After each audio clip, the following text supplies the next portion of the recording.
Welcome everyone. May the peace and blessings of God be upon all of you. I was traveling up here today from London. Well, I didn't actually come from London today, but I came from Rossingdale near Manchester. But before that I came from London. But on my way up I was thinking, who on earth would want to come and spend their Sunday listening to some Muslims talking and whinging about how some people want to burn their book? I mean, that fascinates me. Why would anyone spend their Sunday? I mean, I know why I'm here, and maybe I'll share it with you. If a few of you are going to share with me why you're here today, because I'm really curious to know. So there's a gentleman, I've been looking at you, look so glum, you look so sad. I'm wondering, why did you come here today, sir? Why did you come here? Curiosity. Huh? Curiosity. Curiosity. Are you a Muslim? Why not? Because I'm who I am. Okay.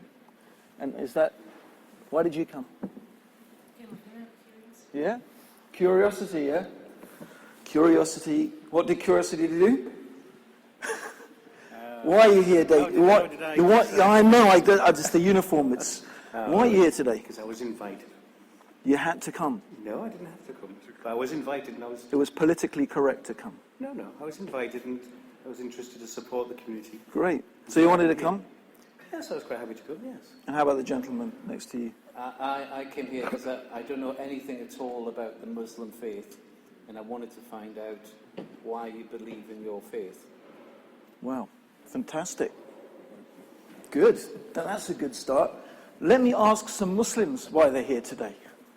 Let's ask some Muslim women. They do speak, actually. They do have a voice. I hope I picked the right one. So, sister over here, yes, yeah.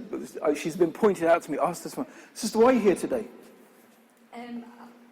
Because I think it was interesting to see how many Muslims would be supporting the whole issue that the Quran was burnt, and to educate other people about what the Quran is about, basically. Excellent.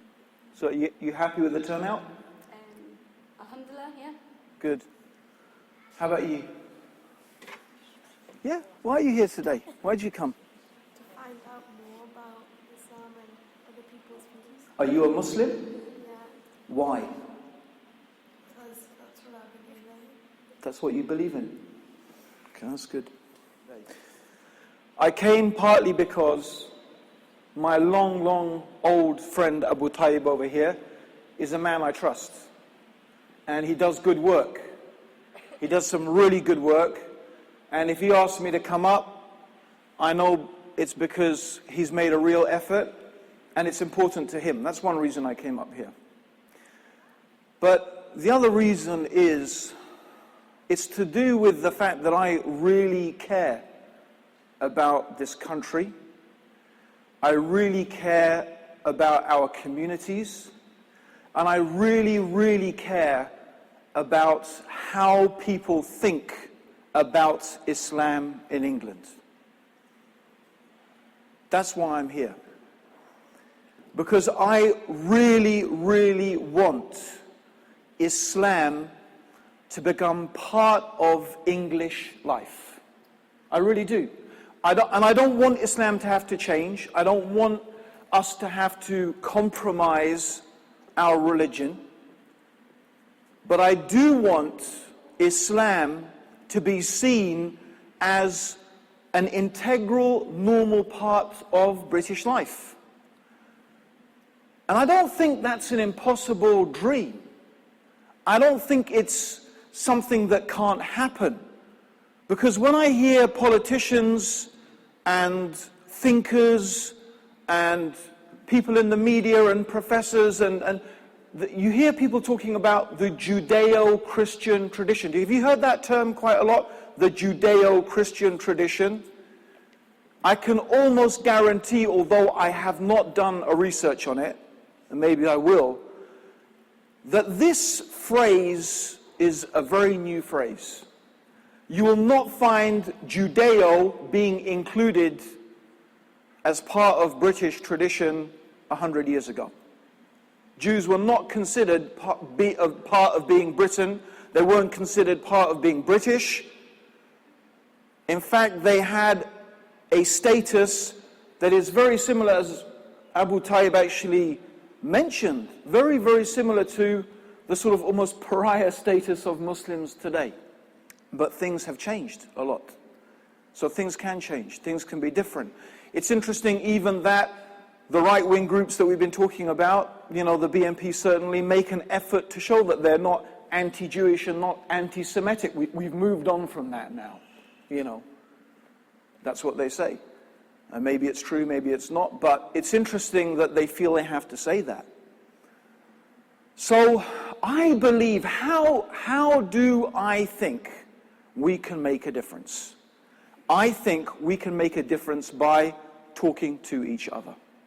I think talking to each other is the key. When people tend to be afraid of the things they don't understand. I know it's a cliche, but I think it's a really true cliche, that people are afraid of things they don't understand. Because they don't understand it, they're afraid of it. When it's strange, when it's different, it makes, anything strange and different makes a person feel uncomfortable. Add to that it may seem intimidating, threatening.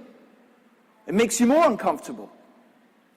But when you begin to understand, why does a person think like that? Why does a person behave like that? Why does this person do what they do or not do what they don't do? What motivates them? Now, with that understanding comes something that I really try to teach a lot. I try to imbibe it into my family and the people who I get to sometimes give lectures to, Muslims. A very important word that is linked to a very key state of being. It's called empathy. Empathy means being able to appreciate how another person feels. Being able to put yourself in their shoes and think how they are thinking. Empathy is very, very important. And I believe human beings are naturally empathetic. They are naturally like that. I don't believe it's the survival of the fittest. I don't believe in the selfish gene. I don't believe that what drives us is competition, reproduction, and survival. No. I think the reality of the human condition shows that that is false. How then is a human being ready to sacrifice his life for a complete stranger? Explain it to me. How do you explain to me a man falls on a railway track and there's another man standing with his two kids, the train comes, and this man is having a fit, and another man, a total stranger, dives on top of him to protect him from the train. A total stranger, even leaves his kids there. How do you explain that? How does the selfish gene explain that? How does the idea that all we're about is reproduction explain that? No, there's something much more profound about the human being. And therefore, I do want to try and explain why the Qur'an means so much to Muslims. And I'm going to do that by also trying to very simply explain what Islam is about. What Islam is about. And hopefully I'll be able to link it up all together in the short time that I've got. First of all, I want to ask you, if I say the word submission, just the word submission, what do you think? The word submission, does that have a negative or a positive emotional connection? When I say the word submission, what do you think? Negative or positive? Huh? If I say submission, what do you think? Is that a negative thing or a positive thing? Just generally, if I ask you, just totally honestly, I want you to be honest. Is it negative or positive? Yeah? Huh? It's positive to you? Okay. But I think, would you think generally in British society, the word submission, what do you think? Most people would say it's positive or negative. Almost universally, it's negative. I believe, almost, not everyone, but most people have a negative association. So when a Muslim says Islam means submission, and why, by the way, is it negative? Why? Because we believe that we live in a free society. Right? We believe we live in a free society. So if a Muslim comes along and says, well, we believe in submission, Islam means submission. Well, the person's saying, well, you believe submission, I believe in freedom, so why would I be interested in submission? It's generally a negative thing. However, let's actually examine this concept, and we'll get to the Qur'an and how it fits in a minute. Every society throughout history is trying to find a balance between two competing and almost paradoxical, maybe contradictory ideas. Number one is individual freedom. Most of us would agree that it's good for an individual to be free. True or not? As an idea, it would be great if we could all be free to do whatever we liked. True or not? As a concept, the idea of freedom appeals to us. That's why it's very emotive. Freedom, free society. This is because we love the idea of freedom. But on the other hand, we also realize that you can't leave individuals free to do whatever they like. True or not? Can we leave individuals to be free to do anything they like? We asked the policeman, what do you... You can't leave people free to do... You can't, can you, right? There has to be some restriction. In order to protect society, so we limit the freedom of the individual in order to protect society. That's it. But here's the question. Where is the limit? Who draws the line? Who says and who decides when the limit of the individual ends in order to protect the society? Where does it begin? Where does this one begin and this one end? This is the big question, right? For many years I used to go down to Speaker's Corner in Hyde Park in London, and I would give speeches there about Islam. And one of the things that I was often challenged on was the issue of Muslim women's dress. And I was, in Speaker's Corner, you don't have much room except for rhetoric and, sort of making your point strongly. It's not a place for a subtle, nuanced discussion with someone, you stand up and you have to shout. But anyway, so the point is that I was being challenged about, so there was a particularly vocal young American girls, talking about Muslim women and the way they dress and this and that and whatever. And so I changed the frame with them. I said to them, okay, I've got a challenge for you. Take off all your clothes and walk down naked throughout the park. So then they stopped. They were quiet. I said, you won't do it, will you? No. I said, I have to tell you something, by the way, that if you did that, you would be arrested. You would be arrested for indecency. So you're not free to dress or undress any way you like. There are still rules in this country about how much a woman can show. And by the way, what a man can show and what a woman can show, even in this country, are different. It's different. I can walk down the street with just my shorts, right, and nothing on my top. If a woman walked down the street with nothing except her shorts, she would be taken away. Why? Because the woman is not like the man. There's something different. Now my question is, who decides how much is covered? Who decides how much is decency? Who decides how much we should show and how much we shouldn't show? That's the really important question. Who makes that decision? I don't think it's necessarily a democratic one. But the point here, and the very important point is, no, we do have some standards. They may be different standards, but we have some standards. And we recognize even that there is a difference between men and women.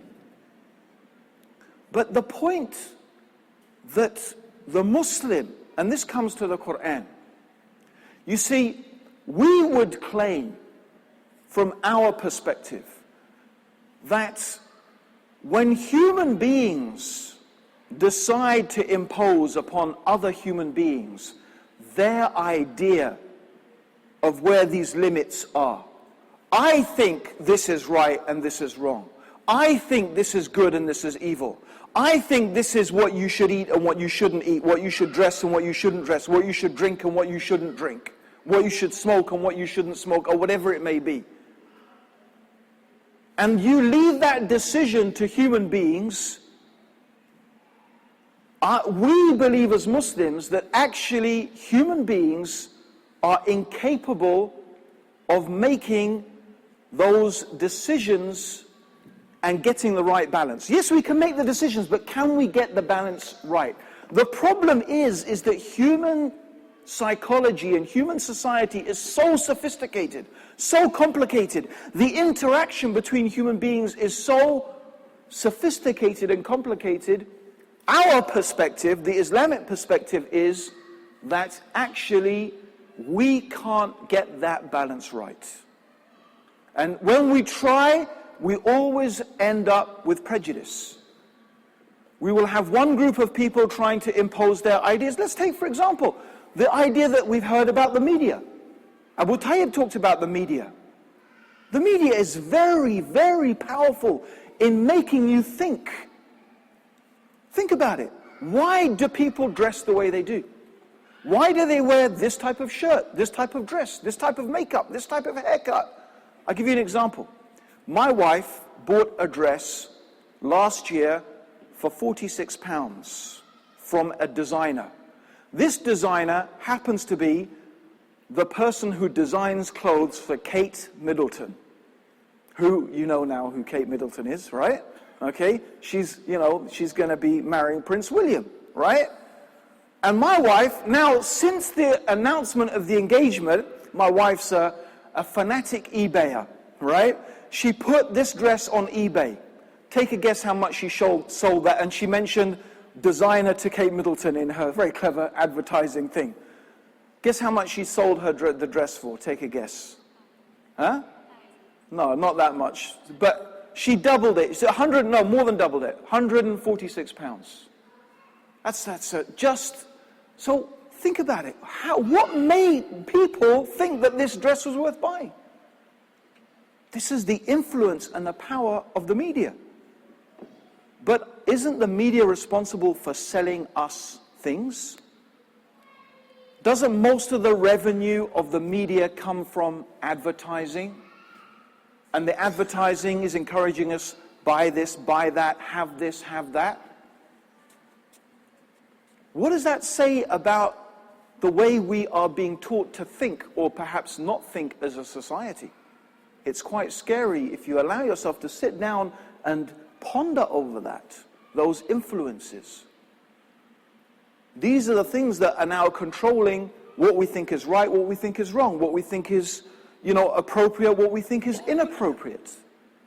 And I was listening to a program and they were talking about, you always hear about film artists, they always want to push the limits. Push the limits. And I was thinking, push the limits. How far are you going to push the limits? Before, in film, a man and a woman in the 1940s, they were not allowed to sit on a bed together. They're not even allowed to sit on a bed. And then they sat on the bed. Yeah? And then they moved a bit closer. And then they kissed each other, right? And now it's full-on frontal nudity. And it's there. It's basically pornography. And I think, and they want to push the limits. What's the next limit? Bestiality? What's the next limit? Torture? Well, they've already done that now. There's no limits. And this is the stuff that we end up watching. This is the stuff our kids end up watching. And it has no influence. It doesn't affect. Who dares say it doesn't influence and doesn't affect? Why do they spend millions of pounds advertising if what you see on the TV doesn't affect you? Push the limits, push the limits. To me, it's just incredible. And if you think about it, then there are no limits. And that's why we would say you need a book from God. And it has to be from God. If you don't have your morals anchored in a transcendental reality or in God, let's just say, if you don't have your morals anchored in something that comes from God. Why God? Because the concept of God as a concept, it's unchangeable. God knows everything. God sees everything. His wisdom is perfect. His knowledge is complete. And it's something, therefore, that should be unchanging, that shouldn't be messed around with. Only God ultimately can have that effect. And if you think about it, if you don't have your morality anchored in such a concept, whether it's the Bible, whether it's the Qur'an, whatever it may be, if you think about it deeply, you will realize that you have no real morality, because you can always push the limits. Where is the limit? Who decides what the limit is? If you think about it, there is ultimately no limit. And that's why we believe that it is so important. The Qur'an is not, you see, it's not only, you see, today to talk to people about religion, to talk about God, it's also abstract. You know, it's so accepted that, you know, your religion is your own personal thing. And it doesn't really affect your life that much. This is such a common statement. I'm not saying that everyone's like that, but it's so common. Religion is a personal thing, as if, I don't know, it's just like some chat you have with God every now and then, or maybe not even that. I don't know what they mean by it's a personal thing and you shouldn't really bring it into public life. But this idea of religion is so removed from what Islam teaches. The Quranic concept, and I believe the concept that all the prophets taught, the concept of Jesus, of Moses, of Abraham, of all the monotheistic faiths, is that no, religion is your life. It's not just a part of your life, it is your life. It dictates what you believe is right and wrong, what you believe is good and evil, what you believe is appropriate and inappropriate. And you can't push the boundaries of that, because that's God you're talking about. You're talking about God. You can push the boundaries of God. How arrogant is that for a human being, a little human being? We are specks on a planet that is a speck, in a universe that is a speck. As the Prophet Muhammad described, the universe is like a ring in the desert before the throne of God. Imagine that, a ring in the desert. And we human beings, with our limited reason, we're going to say and think that we know better than God? No. This itself is a type of madness, we would think. So this is very important. The Qur'an, the Muslim's life is rooted in the Qur'an. That's where we get our criterion by which we judge. And that's what we believe a truly moral, successful, harmonious society must be rooted in something like that. In something like that. It's essential for successful societies and indeed successful individuals. So this is the concept of submission. And if you think about it, we all submit to someone or something. All of us submit. Think about it. For example, ask the police officer, well, you're wearing a uniform. Why do you wear the uniform? Huh? So you can be identified. Do you like your uniform? Huh? I'm talking about the actual, let's put it this way. If you walked into Topshop, yeah, and you saw your uniform hanging up there, would you say, "Oh, that's what I'm going to wear this Saturday night"? You know, it's like, wouldn't be my choice. Who wore a school uniform when they went to school? Hands up, who wore a school uniform? Did you enjoy wearing your school uniform? Do you like it? Huh? Most of you didn't, right? So why did you wear it then, if you didn't like it? Why did you wear the school uniform? If you didn't like wearing the school uniform, why did you wear it? Huh? Because you had to. But I thought it was a free country. I thought it was a free country. No, we all do things all the time There's things that okay, so what is it when you do something that you don't want to do because you have to? What do you call that? What are you doing? You're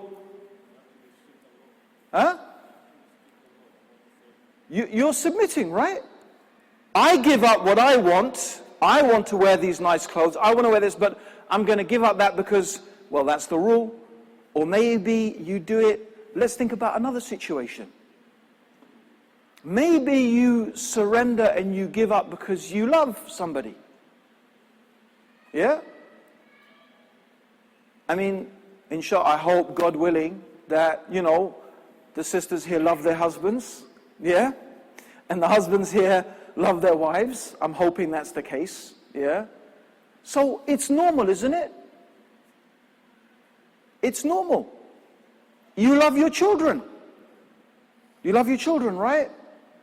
But it's not always you want to give up your day. Maybe you want to give up your weekend. Maybe you want to play football. Maybe you want to go mountain biking like me. Or maybe, I don't know, whatever it is you want to do. But you know what? You give up some of that time because you love your kids. And you want to do something for them. And you want to make them happy. That you sometimes you give up because you love someone. You surrender. You submit. You can submit out of love. And sometimes you submit out of fear because I'm afraid what's going to happen to me if I don't do this or if I don't do that. And sometimes you do it because, wait a minute, I just know that's the right thing to do. Now, if you think about it deeply, think about this deeply. Can anyone think of any moment in your entire existence when you are not submitting to someone or to something? Think about it.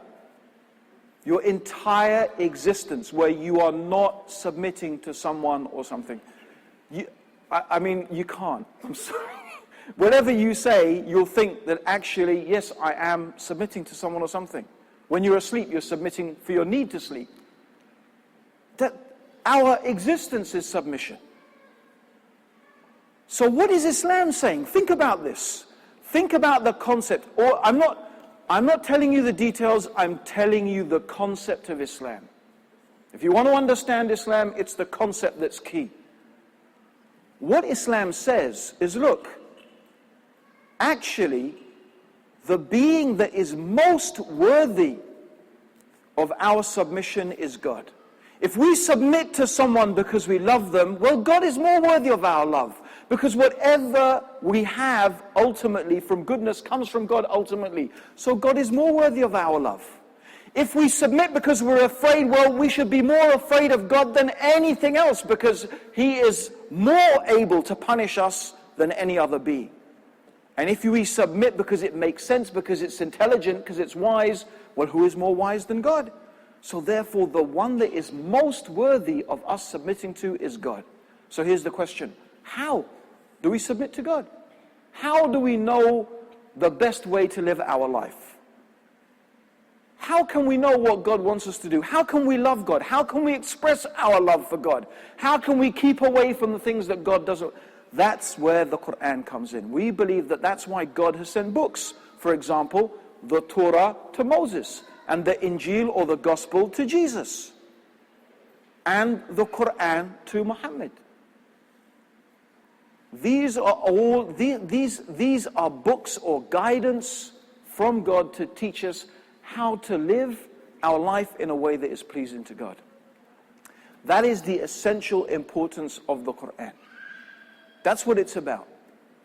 Now, if you understand that, as Abu Tayyib said, it's not the actual burning the Qur'an that's the problem.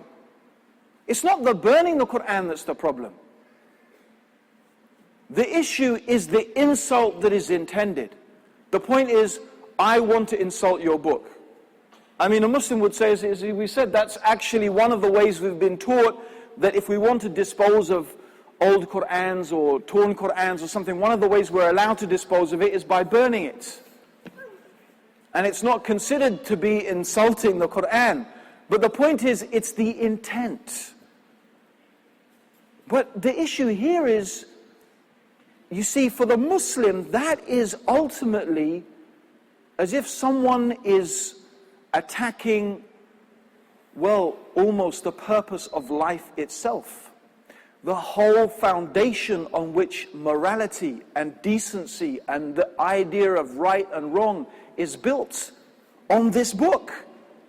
And someone wants to insult it. Because if you look at the essential teachings of the Qur'an, for someone to say it's evil, it's an evil book, honestly, it really is absurd.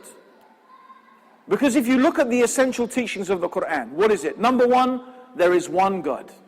This universe has a creator, and there are many verses in the Qur'an that talk about look at the heavens, the earth, the alternation of the night and the day. Look within yourselves, look at the animals, these are all signs that point to a creator. An organized, systemized universe points to one who has designed it and created it and organized it and systemized it. It's very simple, logical conclusion. And this creator can't be the same as the creation. This is the basic message of the Qur'an about God. There's one God. God is not like anything in this universe. And because God has created the universe and given us life, we should worship God. We should thank God. We should praise God. Because God has power over everything, we should seek help from God. That's the basic message of the Qur'an. And God is most wise. He knows what's best for us. And so when He gives us some guidance and says, this is the best way for you to live, we'll try to live that way. If God says don't drink alcohol, it's not because God doesn't want us to have a good time. It's because God knows that alcohol is going to damage us individually and collectively. I mean, we only need to look at the statistics of what alcohol does. How much violence, how many deaths, how much abuse in homes, how many rapes, how much police time is spent looking after people pouring out of pubs and clubs on a Saturday night and a Friday night. Instead of going and dealing with criminals, they have to go and make sure that this person who's so drunk, he would drown on his own sick. So he has to be looked after. Is that a good use of police time? Is that what taxpayers should be spending their money on? People who can't control themselves, to look after them? It's evil. Where's the logic that marijuana is forbidden and alcohol is allowed? They're just as bad as each other. There's no particular logic in it. It's just a cultural thing. It's not scientific. So God is not saying don't drink alcohol because I don't want you to have a good time. God is saying don't drink alcohol because this is bad for you. This is not going to help you. It's not going to help you be a better human being. You're not going to be better because of drinking alcohol. You're not going to improve the world and make the world a better place by drinking alcohol. You're not. And it won't make you happy. So leave it. It'll be better for you. That's what the Qur'an says. And this is the case with everything. God knows best. Okay? So this is the Qur'an. It's this book of guidance, this wisdom from the Creator. And that is what the Muslims base their life on, that. God's guidance. So we do our best to follow it. And that is the way that the human being will lead a good and a happy and complete life. And there is a very, very important thing that I want to finish on. Very, very important concept. Is that the Muslims, you see, we believe the Qur'an is the actual speech of God. You know, for example, if you're familiar with the Bible, then you'll know, for example, about the 10 Commandments. The 10 Commandments is actually God saying, thou shalt not do this and thou shalt not do that. It's almost as if you could put God in parenthesis. You could say, this is God clearly saying something. Muslims believe the Qur'an is like that. It's actually the speech, it's God talking to us. It's God actually talking to human beings. And therefore, that is something very precious. That is something we have to hold in the highest respect and highest esteem. Because when we respect it, when we hold it in that high esteem, that will ensure that we have a very positive attitude towards acting upon it. That's the wisdom behind that. I always remember a friend of mine, from the Arabian Peninsula, from actually Dubai.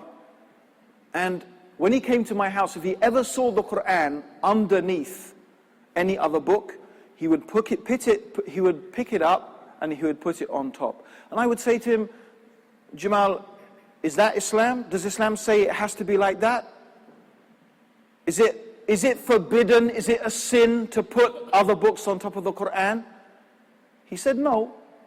He said, it's not a sin. He said, but I just don't like. He didn't like the concept in his mind that any book should be above God's book. Because what God says is, it's just, you understand, it's a linking, it's a concept. The concept that what God says is more important. Put it on top. It's this connection between what you do with your body and what you feel in your heart. And by the way, it's so fascinating if you study psychology and many of the research that has been done now into human behavior. This is exactly what they've discovered. There is this very powerful and strong link between your physiology, between how your body is and your state of mind. So even, for example, try this, just try it. Totally aside from our conversation, just something to, if you're feeling down, you're feeling a bit depressed, just try this.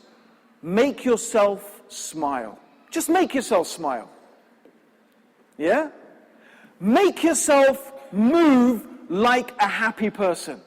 Happy people are jolly and they move around and they smile and they're like this, right?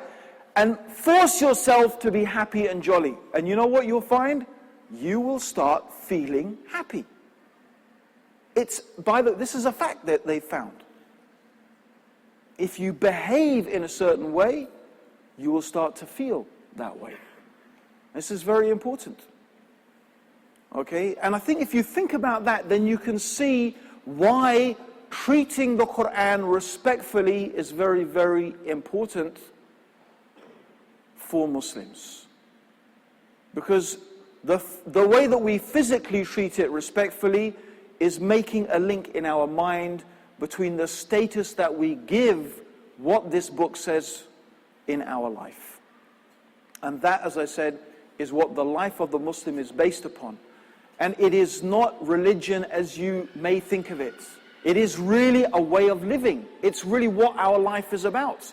It's this communication from God to all mankind. And also, by the way, Muslims don't believe the Qur'an is just for Muslims. We believe it's for everybody. It's a book for all mankind. The Prophet Muhammad is called Rahmatul Alameen. He's a mercy to all, not even the mankind only. Every single living creature. The book is supposed to be, the Qur'an, a book of mercy. You know what? I'm going to finish on something I think is very simple, but immensely profound. It's profound for me personally, and I think it's profound generally, about the Qur'an. Every single chapter of the Qur'an, there's 114 chapters in the Qur'an, right? Every single chapter of the Qur'an, except one, every chapter begins with this phrase, Bismillahir Rahmanir Rahim, which means, in the name of God. Allah is not the Arab God or the Muslims' God. Allah is just the Arabic name for the one God who has created everything. If you open a Bible in Arabic, guess what they call God? In the Christian Bible, in Arabic, God is called Allah. Christian Arabs call God Allah. Jews who speak Arabic, they call God Allah. It's just the Arabic term for God. Like Dieu in French or Gott in German. So, Bismillah, in the name of God, the one God. Ar-Rahman, Ar-Rahim. And what do those two words mean? Ar-Rahman, these are two names of God. Ar-Rahman is the merciful. Yeah? And this mercy is a type of mercy that has some conditions to it.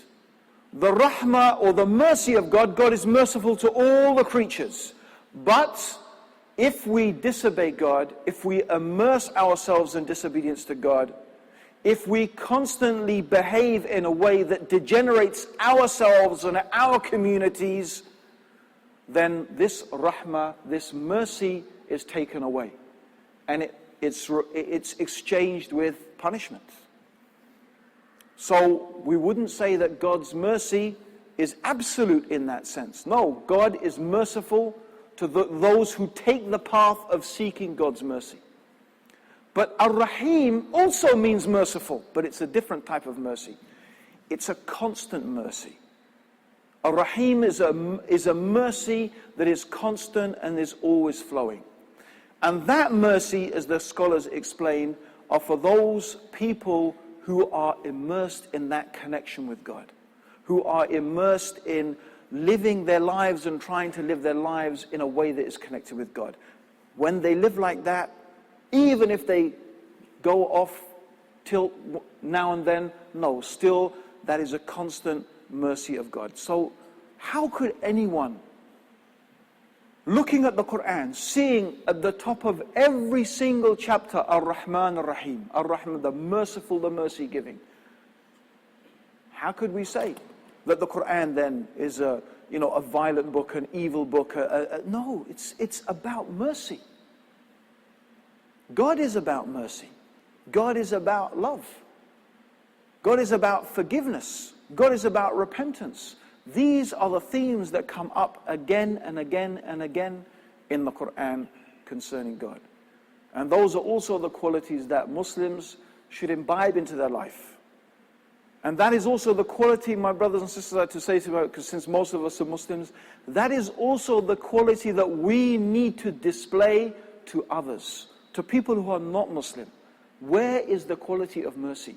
Where is our mercy? Where is our forgiveness? Where is the overlooking of faults? This is the qualities that Muslims should have. These are the qualities that we found manifest and imbibed in the Prophet Muhammad. May God's peace and blessings be upon him. His character was the Qur'an. He was the walking Qur'an. And what was he? You find he was so merciful, so forgiving, so kind, so compassionate. This is the example that we need to follow. This is the path that we need to tread. Thank you very much for giving me some of your time, allowing me to share a little bit of my vision. I hope that in some way we've come to a little bit of a closer understanding of the basic concepts of what Islam is about and why the Qur'an is so important. May the mercy and the blessings and the forgiveness of God be with us all. Jazakallah khair. Assalamu alaikum wa rahmatullah.